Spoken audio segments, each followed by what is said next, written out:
Hello बच्चों, कैसे हो आप सब। तो आज का वीडियो होने वाला है बीएएमएस।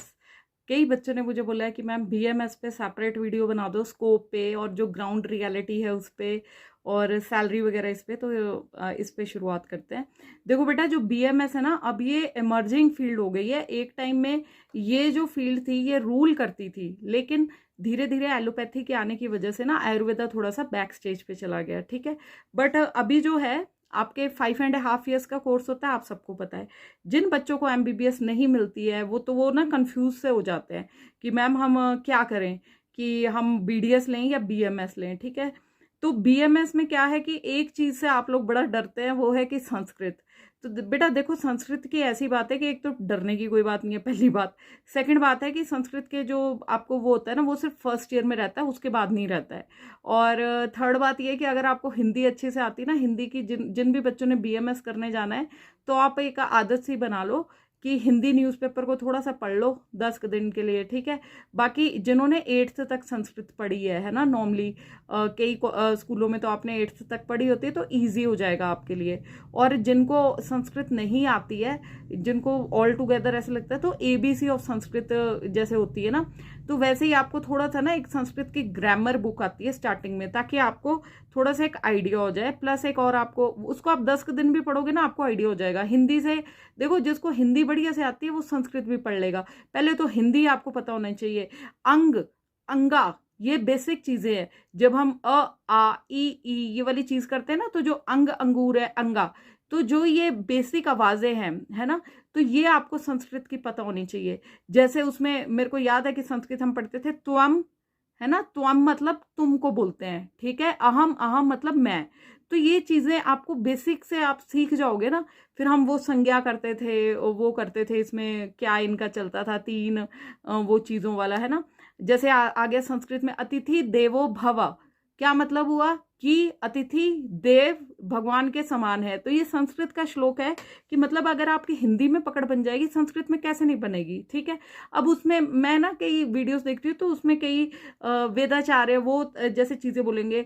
ककड़ी हो गया, ककड़ी इसका शब्द आ गया, तो अगर आप बड़े ध्यान से पढ़ोगे आपको शब्द के मतलब समझ आ जाने। कोई रॉकेट साइंस नहीं है संस्कृत, ठीक है। क्योंकि जब बीए में शास्त्री जो होते हैं ना, सिंपल +2 के बाद जब आप शास्त्री करते, जब वो लोग संस्कृत कर लेते, तो आप क्यों नहीं कर पाएंगे, है ना। बस बात तो थोड़ी सी वो है ना, कि आपको थोड़ा सा पता होनी चाहिए कि मात्राएं कैसे हैं, ठीक है। तो जैसे एक भजन है, अच्युतम केशवम, है ना। तो ये आपको चीजें पता होनी चाहिए कि केशव हिंदी में आ गया, केशवम तो वो आ गया संस्कृत में। तो कोई रॉकेट साइंस नहीं है बेटा, ठीक है। सेकंड आ जाते हैं कि आपकी जो आप इसमें पढ़ाई करते हो ना बेटा, तो वो सारी बॉडी की पढ़ाई कर रहे हो आप उसमें सारे सब्जेक्ट्स पढ़ रहे हो एमबीबीएस वाले। बट प्रॉब्लम क्या है कि वहां पे आप इंग्लिश में पढ़ लेते हो, यहाँ पे भी इंग्लिश में भी पढ़ते हो, बट थोड़ी सी वो चीजें होती है कि वो हिंदी वे में भी होती हैं आपकी, ठीक है। BMS is bachelor of Ayurvedic, है ना। आयुर्वेदा के जो बैचलर है, Ayurvedic medicine and surgery. Plus क्या है कि सर्जरी वर्ड देखो इसके बीएमएस में ही आ रहा है, फुल फॉर्म में ही आ रहा है। तो कुछ सर्जरीज हैं जो आप इसमें भी कर सकते हो। और एक बहुत ही मैं आपको इंपॉर्टेंट से इंफॉर्मेशन देने वाली हूँ कि 2020 में तो जो हमारा एक इंस्टीट्यूशन है ना आपका, इसमें जो आयुर्वेदा ऑल्टरनेटिव मेडिसिन का, जो जिसके अंडर आयुर्वेदा आता है, आपका बीएचएमएस आता है, यूनानी मेडिसिन आता है, सारी तारीफ की ऑल्टरनेट मेडिसिन आती है। तो 2020 में ना 58 सर्जरीज हैं जिनको कि हमारे इस काउंसिल ने इनको ना रिकग्नाइज किया है कि जो बीएमएस वाले हैं वो ये वाली सर्जरीज कर सकते हैं।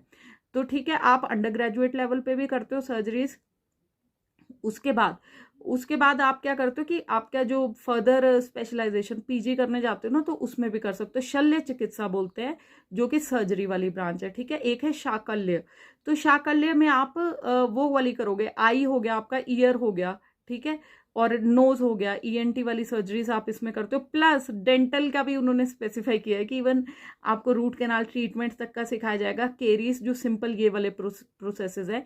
बाकी जो जब आप डिटेल्ड उसमें क्या आता है इनका, तो वो ये बाद में नोटिफाई करेंगे आपको। तो ये चीजें हैं। पाइल्स की सर्जरी आप लोग करते हो, पाइल्स का तो एकदम बढ़िया जैसा इलाज है इसमें, जो जहाँ पे एलोपैथी फेल हो जाती है, तो इनकी सर्जरी भी और मेडिसिन से भी आप लोग पाइल्स ठीक कर देते हो। बल्कि वहां पे तो वो कहते हैं एलोपैथी में कि सिर्फ आप ये करो, है ना। तो ये चीजें बेटा आपको पता होनी चाहिए कि, बट बात वही है मार्केटिंग की, है ना। अब एलोपैथी की मार्केटिंग उस टाइम ऐसी, और कुछ देखो आयुर्वेदा करता है रूट कॉज पे काम, तो क्या होता है पेशेंट कई बार टेंशन ले लेता है कि भैया मेरे को जल्दी आराम नहीं हो रहा, बट कुछ चीज़ें ऐसी भी है जहाँ पे आयुर्वेदा भी एकदम से काम करता है, ठीक है। अब मेरी एक बीएमएस डॉक्टर साहब से बात हो रही थी, तो वो भी एक गवर्नमेंट आपके पपरोला के पास आउट है, और 2004 में ही उनकी एडमिशन हुई थी। 2004 में मेरा भी ना मतलब फर्स्ट अटेम्प्ट में मैंने दिया था बीएमएस का पेपर, और मेरा भी नंबर आया हुआ था पपरोला का 37th रैंक था मेरा शायद। और बल्कि गर्ल्स को तो उस टाइम फ्री एजुकेशन थी जी, हमें मतलब सिर्फ हॉस्टल का पे करना था 10,000। तो मैं भी ना थोड़ा सा डबल माइंडेड थी कि मैं बीडीएस चूज़ करूँ, बीएमएस चूज़ करूँ। तो उस टाइम थोड़ा सा ऐसे था कि बीएमएस इतना पॉपुलर नहीं हुआ था, और उस टाइम ना थोड़ा सा मतलब नौकरियां बीएमएस वालों को इतनी पोस्टें नहीं थी, एमबीबीएस वालों को बहुत ज़्यादा थी। प्लस जो बीडीएस वाला था, बीडीएस एक थोड़ी सी उससे पहले ही इमर्ज हुई थी, हमसे पहले जितने पास आउट थे तो वो लोग एब्जॉर्ब हो गए थे डेंटिस्ट्री में, ठीक है। डेंटिस्ट्री में जैसे पहला जो हिमाचल में कॉलेज खुला था वो 94 में खुला था। तो तो उस टाइम मेरे को जिसने गाइड किया उसने बीडीएस के लिए गाइड किया था। बट वो चीज़ मुझे कई बार लगता है कि चलो अभी तो मेरा सर्जरी में ज़्यादा इंटरेस्ट रहता है, तो मैं बीडीएस में भी मेरा ध्यान रहता है कि हाँ सर्जिकल चीज़ों में मैं काम करूँ, सर्जिकल एक्सट्रैक्शंस करूँ। जब हम बोन कटिंग करते हैं ना तो वो फील पूरी हो जाती है। बट स्टिल मेरे को ऐसा लगता है कि बीएमएस में भी अगर मैं जाती तो मैं वहाँ पे भी चीज़ें एक्सप्लोर कर सकती थी, कि लाइक गायनी आपकी स्पेशलाइजेशन होगी, अब मैंने आपको बताया शल्य, ये चीज़ें हो गई। अब जॉब अपॉर्चुनिटीज़ की बात करते हैं, देखो गवर्नमेंट जॉब की अपॉर्चुनिटीज़ वही हैं, बीडीएस की भी कम है, बीएमएस की भी कम है, वेटरनरी की भी कम है, तो आप एक ही लेवल पे आ जाते हो, ठीक है। प्लस बीडीएस का क्लिनिक जब आप खोलने जाते हो तब आपको थोड़ा सा ना बेसिक मिनिमम इन्वेस्टमेंट की जरूरत पड़ जाती है। तो जो मिनिमम इन्वेस्टमेंट है इसके ऊपर मैंने वीडियो बनाया हुआ है, तो ये आपकी हो सकती है 2.5 लाख से लेके 4 लाख तक। इसके लिए आपको कई जगह तो स्टेट फंड कर देती है आपके लोन वगैरह को, तो आपको मिल जाता है उसके लिए, स्टार्टअप वगैरह के लिए। तो बट बीएमएस में ऐसा नहीं है। बीएमएस में अगर आपने प्रैक्टिस करनी है अपनी, तो आप एक सिंपल टेबल चेयर से आप शुरू कर सकते हो, बीपी अपरेटस प्लस चैथो, this is all you need. और ज़्यादा हो गया तो कोई पेशेंट आएगा तो आपने ड्रिप वगैरह लगानी है तो वो है। और प्लस इनकी जो इंटर्नशिप होती है, देखो वो 1 साल की इंटर्नशिप होती है, 6 महीने उसमें आप एलोपैथी वाले हॉस्पिटल में भी काम करते हो, और 6 महीने आप प्योरली बीएमएस वाली साइड काम करते हो। मुझे ये सब चीज़ें नहीं पता थी, मुझे ये सब चीज़ें पता होती तो शायद मेरा भी एक कैलकुलेटिव डिसीजन होता। बट चलो वो सब टाइम की बात होती है जी, कि जिसको जब चीज़ें पता चली है, जैसे पता चली है, जिस फील्ड में भी आपने जाना है, अगर आप उसमें पूरा अपना हार्ड वर्क करोगे तो आप उधर से सक्सेसफुल होकर निकलोगे ही निकलोगे, है ना। तो अभी भी कई लोग आयुर्वेदा के बहुत ही ज़्यादा अच्छा कर रहे हैं, बढ़िया कर रहे हैं। तो जो लोग एस्टेब्लिश हो गए, बट आप लोग सोचो कि एकदम से बैठोगे और वो आ जाएगा, वो नहीं होता। देखो मेडिकल फील्ड में चाहे एमबीबीएस है, चाहे बीडीएस है, चाहे आपका ये है, अगर आपको प्राइवेट क्लिनिक खोलना है अपना, तो उसमें तो आपको स्टार्टिंग में तो एफर्ट्स पुट इन करने ही पड़ेंगे 4 to 5 ईयर्स। और प्लस जिसने एक्स्ट्रा काम कर लिया, जिसने मार्केटिंग कर ली अपनी ढंग से अपना, वो वही है ना कि जो दिखता है वो बिकता है। बात तो वो है कि आपको तो बेसिकली पहले तो पेशेंट को जागरूक भी तो करना पड़ेगा। प्लस जब पेशेंट को रिजल्ट्स आएंगे, है ना, कि हाँ भाई मैं उन डॉक्टर साहब के पास गया था, एलोपैथी से तो मैं ठीक नहीं हुआ, लेकिन अब इससे ठीक हो गया। मैं अपने हिमाचल की बात कर लूँ तो कई में अभी आप ना फेसबुक पे बहुत सारे पेजेस हैं, तो इसमें आयुर्वेदा को बहुत ज़्यादा वो कर रहे हैं लोग, और उसमें क्या है कि फ़ायदा ले रहे हैं वो इसका, कि हाँ भाई जेन्युइन अपने फीडबैक्स डाल रहे हैं पेशेंट्स के, कि हाँ यार ये पेशेंट वहाँ गया था कुछ नहीं हुआ।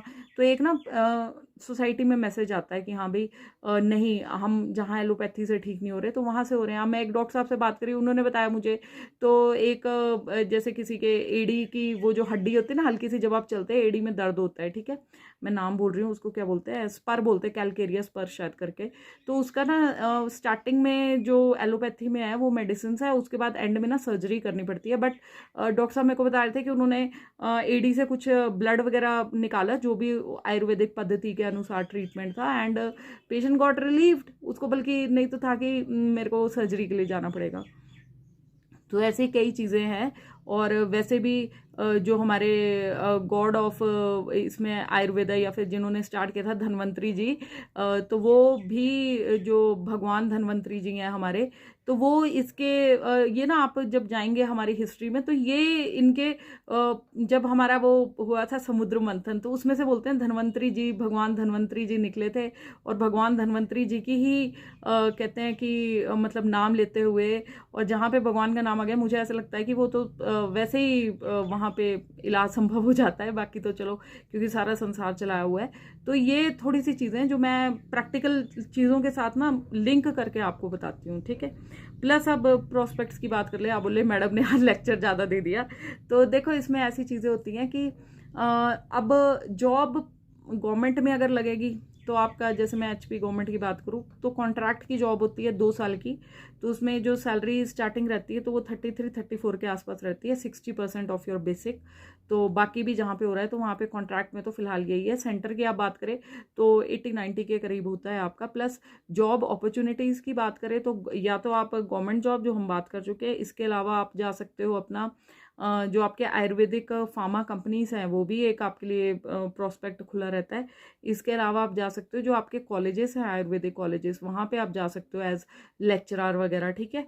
और इसके बाद प्राइवेट प्रैक्टिस तो है ही है। प्राइवेट प्रैक्टिस में इनिशियली देखो मेहनत लगती है, चाहे वो बीडीएस वाला हो चाहे बीएमएस वाला हो, तो वो आप पे डिपेंड करता है आप कितना हार्ड वर्क वो कर रहे हो, कैसे करना है।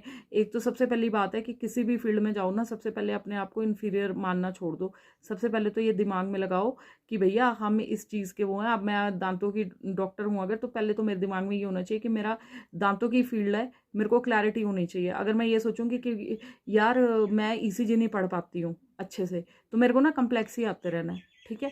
बट फिर भी मैं आपको एक चीज़ बताऊं कि, और जैसे आप बीएमएस वाले सोचे कि हमें एलोपैथी में घुसना है, वो आप घुसोगे ना, वैसे तो देखो कई जगह पे एलोपैथी आप, क्योंकि इंटर्नशिप आपकी हुई होती है, तो आप जब कम्बिनेशन ऑफ ड्रग्स दे सकते हैं। कुछ स्टेट्स ने तो लाइसेंस किया हुआ है कि आयुर्वेदा लोग, ये जैसे एमपी की स्टेट हो गई या एक दो और स्टेट्स हैं, मैं नाम भूल रही हूँ, कोई 3-4 स्टेट्स थी पहले, कि जहाँ पे उन्होंने किया हुआ है ऑथराइज कि आप एलोपैथी प्रैक्टिस कर सकते हैं आयुर्वेदा वाले। बट कई जगह थोड़ा सा एमबीबीएस के साथ थोड़ा क्लैश हो गया था कि नहीं भाई अपनी पद्धति में रहिए आप।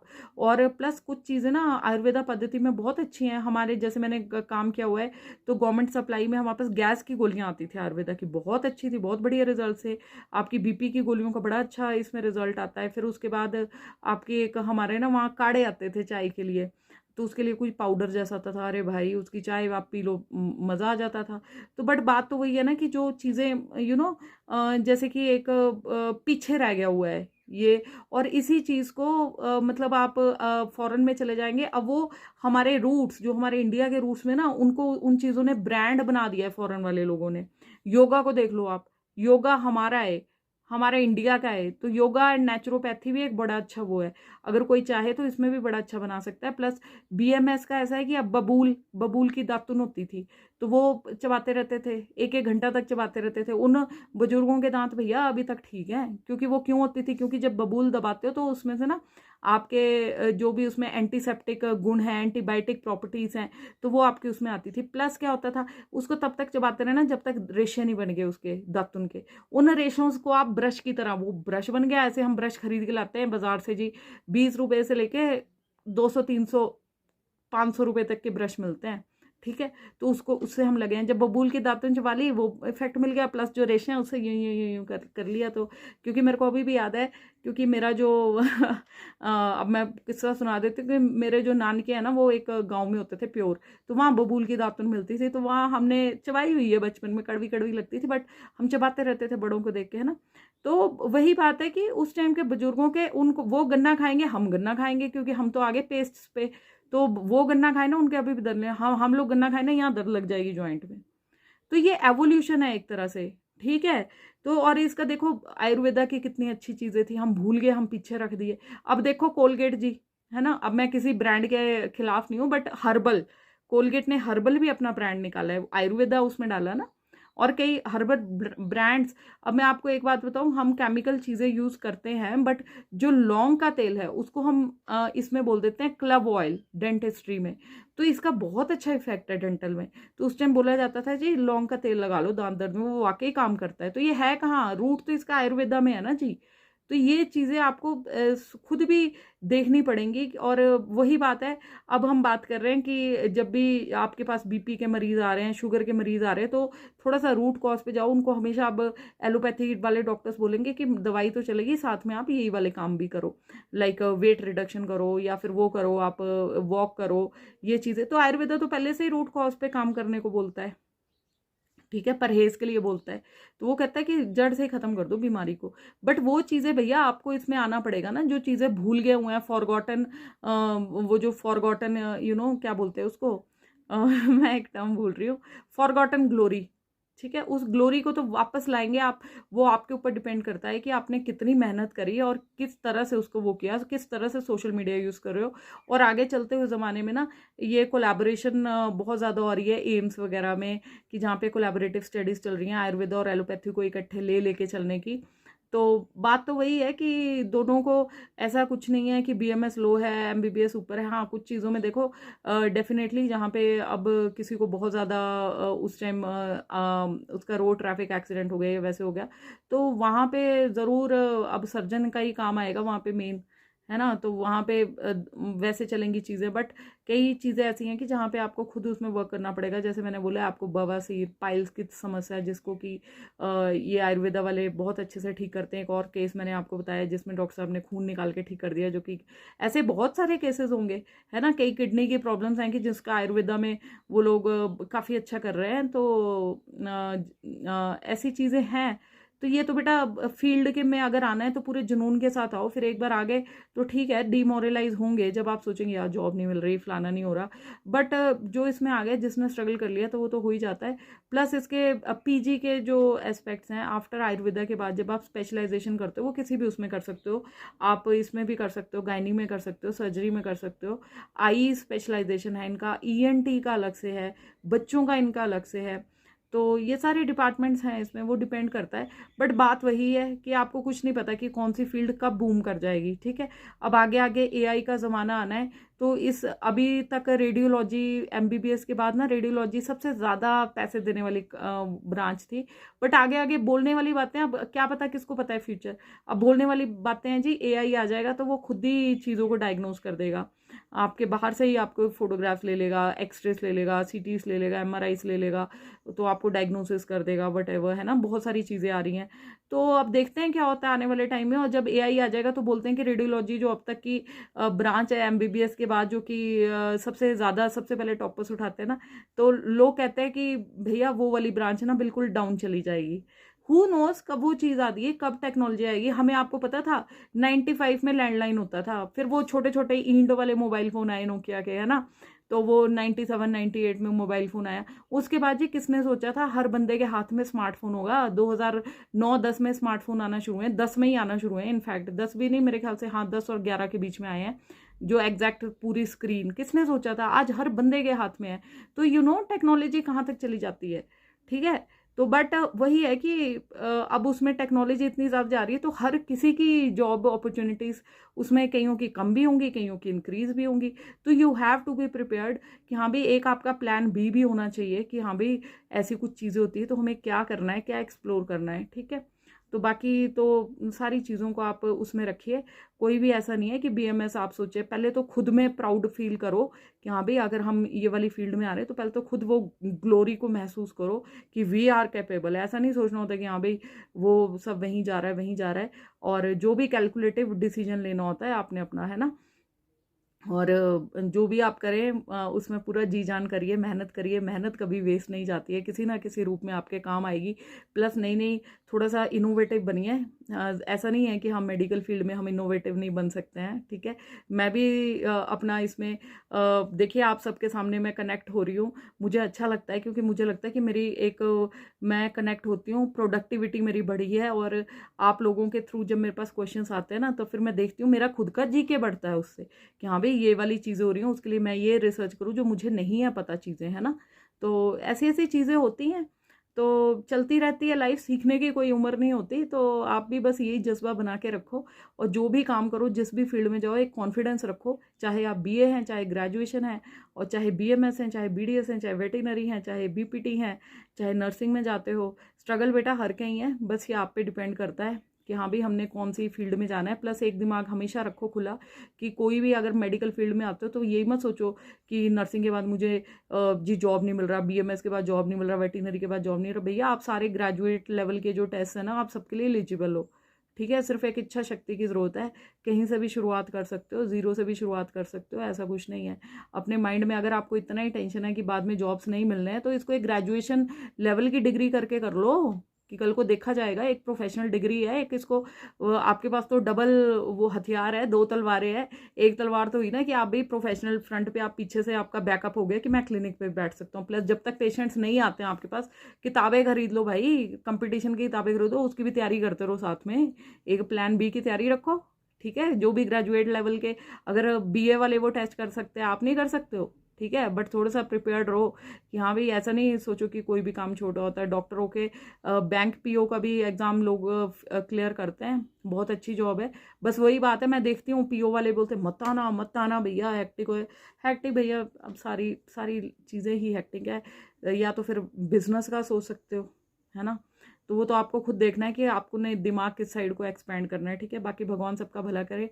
होप ये वीडियो आपको पसंद आई हो। अगर पसंद आई हो तो लाइक शेयर सब्सक्राइब करेगा, ताकि मैं भी सोचूं कि मेरा भी मानसिक स्तर और मेरे को एक मोटिवेशन मिले कि जिस राह पे मैं जा रही हूँ वो सही है। अदरवाइज नहीं तो मैं भी डिमोटिवेट हो जाती हूँ कि यार छोड़ो इस सबको और कुछ और प्रोडक्टिव कर लो, राइट। तो अगर मैं आपको 20 मिनट देके ये वीडियो बना रही हूँ, तो जिसको पसंद आती है कृपया लाइक शेयर और सब्सक्राइब करें। बाकी भगवान सबका भला करे। और हर हर महादेव, जय श्री राम, और गुड लक बच्चों। ओके, सो आई फॉरगॉट कि बीएमएस की जॉब अपॉर्चुनिटीज़। तो जॉब अपॉर्चुनिटीज़ में ये है कि पहले तो आप रेजिडेंट ऑफ ये जो नाइट ड्यूटी ऑफिसर्स होते हैं, इनमें आप एज काम कर सकते हैं। और ये कहाँ पे हैं, कोई भी जो हॉस्पिटल्स हैं, बड़े बड़े हॉस्पिटल्स हैं, तो वहाँ पे जो रेजिडेंट ड्यूटी रहते हैं ना नाइट के लिए, तो एमरजेंसी डॉक्टर्स जिनको कहते हैं, और उसमें स्टार्टिंग आपकी सैलरी हो सकती है 35,000 से 40,000 तक। कहीं भी कई प्लेसेस में 25,000 भी स्टार्टिंग है, ठीक है। और गवर्नमेंट सर्विस में मैंने आपको बताई दिया है, जैसे 33,000 स्टार्टिंग इनिशियल है, 2 सालों के बाद इंक्रीज हो जाता है, तो आप 80,000 तक आ जाते हैं, दिस इज रेगुलर। और सेंटर की भी बात करें तो सेंट्रल में भी आपका 90,000 से 1 लाख की आपकी स्टार्टिंग सैलरी होती है, क्योंकि सेंटर में हमेशा स्किल ज़्यादा रहता है। और एएफएमसी में आई एम नॉट श्योर कि वहाँ पे जॉब वैकेंसीज हैं आयुर्वेदा की, नहीं है। तो मेरे ख्याल से तो वहाँ पे नहीं है, आई मीन आर्म्ड फोर्सेस में। तो ये थी जानकारी। और प्लस आप प्राइवेट प्रैक्टिस में जाते हैं, तो आप में से कुछ लोग सोचेंगे प्राइवेट प्रैक्टिस में क्या सैलरी है। तो प्राइवेट प्रैक्टिस में देखो, इनिशियली हो सकता है कि आपको 10-20,000 स्टार्टिंग में मिले, और हो सकता है कि इनिशियल के 4-5 साल तक तो बहुत ही ज़्यादा स्ट्रगल हो। बट अगर आप वो वाला स्ट्रगल पीरियड आप पार कर लेते हो, थोड़ी ब्रांड नेम अपना बना लेते हो, थोड़ा रेपो बना लेते हो उस इंस्टीट्यूशन का, अपने इंस्टीट्यूशन का, अपने हॉस्पिटल का। और जब मेडिकल फील्ड में होता है वर्ड ऑफ माउथ, तो एक पेशेंट आप ठीक कर दिया आपने, जो एलोपैथी से बेचारा तंग होके आया था, एक भी पेशेंट ठीक कर दिया अच्छे से, तो वो आगे आपके पास 3 पेशेंट और भेज देगा, 4 पेशेंट और भेज देगा, 2 पेशेंट और भेज देगा, कई बार 10 पेशेंट भी भेज देगा वो, है ना। तो जब भी वो बात करेगा कि भाई मैं तो एलोपैथी में यहाँ घूम लिया, कहीं काम नहीं हुआ, तो मैं आयुर्वेदा से ठीक हुआ, तो ये चीज़ें चलती हैं। तो अगर ऐसा ऐसा चेन बनता जाता है, जैसे आपने पढ़ा होगा चेन ऑफ रिएक्शन, है ना, तो वैसा रहता है। तो उसमें फिर ये होता है कि कोई भी आपका लिमिट नहीं है, ठीक है। आफ्टर 5 ईयर्स ऑफ प्रैक्टिस आप हो सकता है 50,000 अर्न कर रहे हो, हो सकता है आप 1 लाख अर्न कर रहे हो, ये भी हो सकता है कि आप 2 लाख पर मंथ अर्न कर रहे हो, और हो सकता है कि इससे ज़्यादा भी अर्न कर रहे हो, ठीक है। तो पॉसिबिलिटीज़ बहुत सारी हैं, बट वो डिपेंड करता है आपके हार्ड वर्क पे, आपके डेडिकेशन पे, आप किस लेवल तक जाते हैं। और इवन एज जो लेक्चरर्स आप जाते हैं आयुर्वेदा कॉलेजेस में, तो वहाँ पे जो स्टार्टिंग सैलरी है वो भी 10 से 20,000 हो सकती है। प्लस अगर आप एसआर शिप वगैरह जैसे पीजी कर लेते हो, उसके बाद एसआर शिप की अगर पोस्टें निकलती हैं उस पर जाते हो, तो वहाँ तो सैलरी पैकेज फिर 1 लाख प्लस है, ठीक है। एज आयुर्वेदा की ही अगर आप बात करें कि लेक्चरर्स की मैम बता दो कि जॉब मिलती है, तो वो तो गवर्नमेंट जॉब सीधे नहीं होती है, वो वही होता है कि ऐसा शिप के लिए चले जाओ, फिर उसके बाद प्रमोशनल चैनल रहता है आपका, बट वो पोस्ट बहुत कम निकलती हैं, ठीक है। तो एएमओस आयुर्वेदिक मेडिकल ऑफिसर्स की हर स्टेट में पोस्टें निकलती हैं, हरियाणा, पंजाब, यहाँ पे तो रेगुलर सर्विसेज होती हैं। और भी कई स्टेट्स हैं जहाँ पे कि कॉन्ट्रैक्ट सर्विस को ख़त्म कर दिया गया है, तो वहाँ पे अगर आप एज एएमओ लगते हो, तो वहाँ पे आपका स्टार्टिंग का पैकेज जो रहेगा 80,000 से 1 लाख रुपए हो सकता है पर मंथ, ठीक है। तो ये था मोटी मोटी जानकारी आपको आयुर्वेदा के बारे में। तो जो भी चुने आप सोच समझ के चुने, मैं तो सिर्फ एक गाइडेंस दे सकती हूँ, बाकी फाइनल डिसीजन आपका होगा। मैं क्या कोई भी आपको डेफिनेटिव लिख के नहीं दे सकता कि कल को फ्यूचर में क्या लिखा है, वो सारा डिपेंड करता है आपके हार्डवर्क पे। तो हार्डवर्क करते रहिए, स्वस्थ रहिए, और मुस्कुराते रहिए। बाकी भगवान सबका भला करे। हर हर महादेव, जय श्री राम, बाय बाय।